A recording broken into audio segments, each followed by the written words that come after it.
After a rush hour collision in Canada's capital, a double-decker bus, its front half torn away, yards down the track, the derailed train. Emergency services worked to make the scene safe before investigators could begin the search for clues about the causes of the crash. Rebecca Guilbeault was on board the bus as it smashed through the rail crossing's barriers and into the passing train. I was texting my friend on the bus and then everyone had shouted, "Stop, stop!" And then as I looked up, the bus was coming into contact with the gate and the front of the bus, it all impacted at once. Passengers were being helped off and led on foot to safety.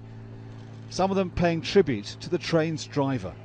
You got to give credit to whoever was, driving the train, the way he handled it. I mean, if he didn't know what he was doing, we could probably have easily gone, flipping over there. So, I give him huge credit. It seems the bus was unable to stop as it approached the crossing. Eyewitnesses described the moment of impact. I see the train coming and the light disappeared in the train, and I just seen the debris flying, and wasn't much of a sound, but then the train started to slide to its right and black smoke was coming up. This is the second major rail accident in 3 months in Canada. In July, a freight train derailed in Quebec and erupted into flames.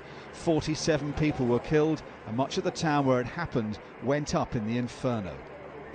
Investigators are urgently trying to establish the causes of this latest tragedy. First, we're photographing the wreckage and the accident site. We will be assessing the crossing, its design, and the sight lines.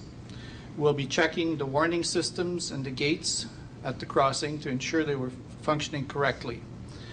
We'll be retrieving, downloading, and examining the data from the locomotive event recorder, as well as from other recording devices that might be available. The country's Transportation Safety Board says there have been more than 250 collisions at level crossings involving passenger trains and vehicles in 10 years. Officials say successive governments have failed to do enough to prevent them. Dominic Waghorn, Sky News, Washington.